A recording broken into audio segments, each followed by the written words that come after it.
Land of Dawn. Okay, so, paunahan ulit makakuha ng momentum, ha? Kasi nagka-split na ulit. Carl Dizzy, oy, naku! Carl! Ayun na. A moment of silence para sa First Blood. Pick up at Flicker Burn. Kay Sanford, bigyan kita ng 5 seconds, Kuya Leo. Ito na ang hudyat Ayun. ng simula ng pagkuha ng momentum ng YRG. Naku po. Pero hindi ako nawala ng sasabihin at guys, talagang ganun ka lala ang nangyari. Binigyan namin 5 seconds. Minsan pag malala, talagang wala ka naman sasabihin. Ano ka talaga? Out of words. Tanggapin mo na lang na yun yung nangyari. Namatay, pero hindi naman nanakaw yung orange. Oo, pero pili ka, men. Delete. Na-misplace yung buff mo o ikaw yung namatay, tapos na-delay ka sa XP, na-delay ka sa gold. Parang mas okay na eh. Mas pipili mo na lang wag mamatay, no? Oo, nakawin mo na lang yung buff kung gusto mo. Oh, totoo. Level 4 na si Sekis. Pwede nang marangkada to. Oo, pero sa RG, nangyari na rin sa akin to. And hindi naman siya end of the world. Hindi naman siya yung delubyo na iniisip natin lahat. Pero sa level kasi nila. Oo. Delubyo na yun. Ano na to eh. I mean, kumbaga may makukuha na yung YRD na matindi. Oo. Tingnan natin kung may makukonvert sila, do. Kasi feeling ko naman... Actually, na-convert na nila eh. Actually, nakakuha ng small camp si Sekis. Level Level 4 din siya. Kakapor lang ni Level Carl. gap siya. Well, again, okay. So, luckily, since maaga nangyari yon, meron pa rin nung XP catch-up mechanic. Oo. So, kaya naman... May wagons eh. Tsaka wala rin sila masyadong nakill sa lane. Wala silang naparusahan, kumbaga. Di naman naparusahan yung gitna. Hindi nasaktan si Benny. Oo. So, okay lang. Kumbaga, bawiin na lang natin yung 5 seconds kanina. Goods pa rin naman. Pwede pa rin sila mag-contest. Okay. Shadow kill. Okay. Bawi. We good. Okay. And again, respeto nila yung fact na hindi sila pwede mag-asim na okay na sila sa kill, bibigyan mo lang yung turtle. So, YRG will maintain a solid lead. Tamang ano lang, slow and steady.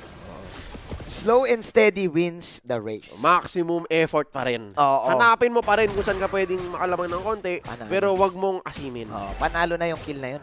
Panalo na. Kahit na, kahit na si... Yums lang yun. Yums lang yun. Rome yun, Rome. Basta, may pera pa rin yun eh. Oo. Money is money. And linagay mo sa tamang hero kay Carl pa rin. Wait lang. Money is money ha. Okay, sinipa, pare. Pero di, imposible yan. May shadow. Balik tayo dyan. Si Cram. Basic. Okay, yun ang binanatan. Si Cram.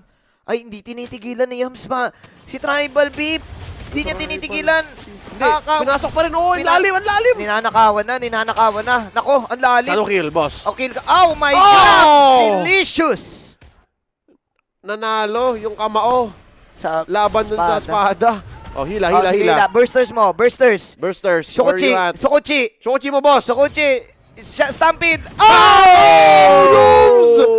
Napakalupit mo, Yums! Flinigger out. Tapos si Sita pa! Buhay pa si Kuya Yums! Ni-replay sa TikTok! Isa pa! Ay! Cut mo na doon! Pwede mo na i-cut doon! Yun na yun! Pwede mo na i-cut bago namatay! Pero ang dami niyang nagawa! Watashi wa sta. Ano niya? Nawatashi wa stars niya. Galing. Men, ito yung show kasi. Buff yung ano niya yung extra sapak. Oo. Kaya Para sabi siyang may Thunderbelt. wag mong maliitin yung sapak ng Choco, Carl. Ako na si Tribal Beep eh. Pang! Ano, Superman Punch? Mala Superman Punch? Superman Punch eh. Oo. Oo. Tapos The Big. Oo. The Big Dog. The Big Dog. This is my yard! Ayan. Tapos may interference pa. Tapos sinay ko niya pa si Sporty dito. Tapos papasok si Solo Sikoa. Pang! Alam mo kung hindi lang tumama doon yung isang hit ng Torre, buhay yun si Yums. Sure ball yun.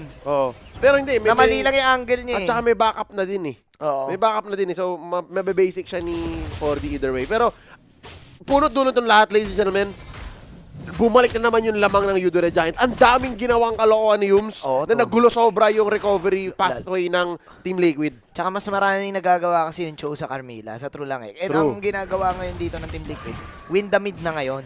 So masama na si JP kay Sanji para mangyari ang mangyari. Para lumamang si Sanji, goods yung Ghost Bursters. Tsaka yung Carmilla, tingin ko talaga, pre, hindi siya ganun kakunat. Ewan ko lang ha. Para siyang Mino eh, na marami kang kailangan gawin now. Papasok. Okay, based on experience, eto na, pumasok na naman, penalty zone, pero libreng Lord for Sekis. Nako, Kuya Leo. It's a hard knock life. For us. Yums, pare. Yums o Yums. Ano ba yan? Okay.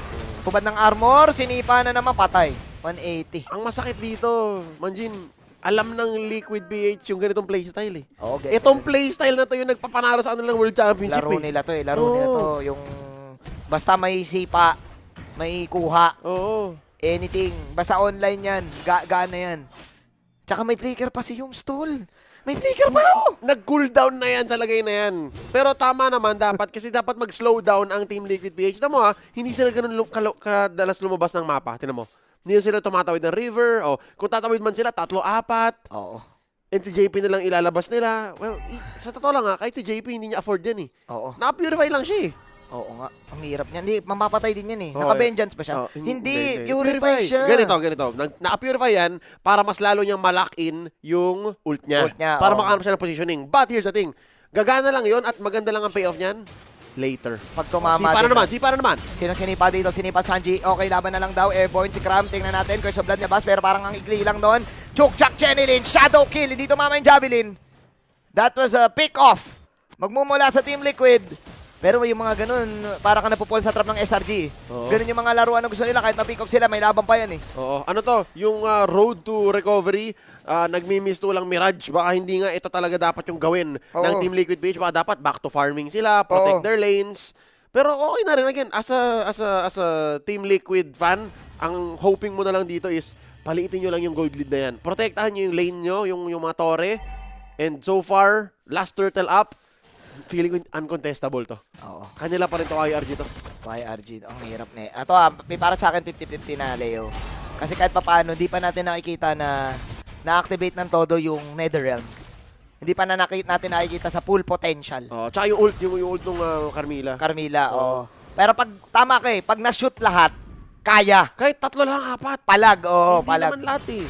Kasi Carmilla plus yung ult nung Primal Rat noon ni Sanford. Sakit nun, men. Oo. Tagos to the bones. Pati Ghostbusters eh. Oo, tagos to the bones. Okay, tingnan natin. Nilabas yung Wormy. Lumaki na naman ngayon habang si Yams ay nandito. Okay, chumukchak na ngayon si Carl pero nagtabi-tabi lang para maiwasan. Pero masakit na rin dami si Carl. Nakabawi siya ng onte. Quad Shadow out. Habang ang ganda ni Rizzler. Hindi nag-ult si Sanji. Hindi naka-ult. Hindi na siya naka-ult. Naka-cooldown yung kanyang Purify so hindi siya nakashokuchi palayo. And because of that, I think tanggap nila eh. Ghost Stampede, no? Shadow Stampede. Shadow. Yun na yun. Anyways, ang gusto ko lang sabihin, tanggap ng SRG yung pagkamatay ni Yums dun. Okay, ito na. Netherrealm ha. Sekis na painit, na palalim. Cram nandito din. Alright, tignan natin. Nakapaggamit na ng Netherrealm. Pwede na i-go to. Okay, pasok si Benny Cutie out. Abyss Walker, Sanji, Polado. Walang mapatay ang Team Liquid. Sanford nandito din. Wala sila mapatay. Kulang pa kasi men yung damage. Kulang ba? Hindi Kulang pa. Pero ito hindi naman ako dilulu. Pero kumakapit lang ako sa pag-asang baka pag nag-online nga ang Team Liquid PH at mahanap nila yung, again, I'm being very conservative. 2-man, 3-man na Circle of Blood. Yun na yun. Kung magawa nila. Ako, okay na ako 2-man. Di ba? Okay na ako 2-man. Kahit ano lang. Ito yung scrum. Yun na lang, yung scrum. Mahirap eh. Bigay mo na. Para sa akin, mahirap. Yung Carmilla ngayon, para sa akin, sobrang low win rate. Sa mga nakita ko sa SPS. Nung MSC, kaya. Nananalo yan. Pero ng mga match dito sa groups, natatalo yan. MSC, tsaka siguro season 13. Palag yung Carmilla. Oo, finals. Tama. 13. Oo, pwede pa. Ngayon parang natatalo Iba nga. na eh. Ewan ko eh. Ewan ko lang ha. Ano lang naman ako. Based on what I see. Natatalo. Then again, hindi mo pa rin pwedeng hindi i-consider yung AOE damage dito ng Team Liquid. Matami, kailangan lang maland. Yun lang yung win condition. Maland and ma-follow through. Problema mo pag hindi naland, mala-lifesteal din ni Innocent. May-inspire Oo. And here's the thing si Innocent, sobrang comfortable niya. Sobrang feel niya lang na, okay, go lang. No threats. Siya lang din nagmimili sa second Melissa all throughout this tournament. Oo. Ang isa pang prolific Melissa ngayon sa pro scene, si Miss Shinoa. Siya lang. Ng Fort Omega Empress. AMW, ayun eh. Oo, nag-champion na siya dun eh. Diba? So ito naman, pinapakita lang ni Innocent na totoong meta nga talaga tong pick na to. Palag, no? Oo, it Gana works. pala yung Melissa. Oo. Ano bang counter niyan? Ay, piling ko talaga pang combo. Parsa! Oo. Combo with the ano eh. Ayan o, pre-hit si Innocent pare o. Wala nga! Kumigilid lang. Killing spree si Sekis. At napakasakit ng SRG. Sumigaw ang mga Malaysians. Hindi pa kayang humarap ng Team Liquid PH. Sobrang libre nung Lord. At ngayon susunod na rin sila. Benga. Hirap na yun. Oh my God. Papalag na lang si Benny dito. Benny Cutie makakuha ng isa. Abyss Walker out. Benny Cutie. What? Oh, ang galing ni Benny. Ang galing mo, Benny. Sayang! Hindi ko alam kung tinanggap na lang talaga ng Team Liquid PH na mamamatay si Benny doon tapos hinayaan niya, sige, kuha na lang ko ano dyan. Wala na magagawa. Or, Out kung na yun. nagko-call si Ben na, kaya to. Kasi imagine mo, men, kung may pumasok doon na naka-shadow kill. Na game. Baka lang. Oo.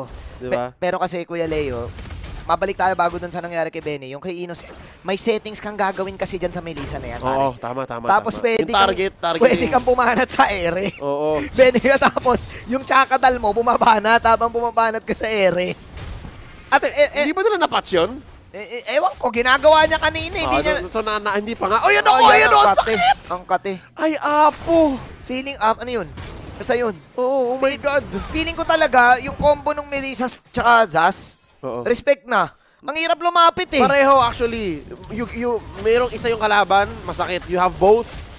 GG. Next game. God. Oh, si Paparakayams dito at no netherrealm whatsoever dahil patay dito si Sanji. Carl is a wipeout. 5 kamotes. 2-1 para sa side ng Yudo Red Giants. Match point para sa defending MSC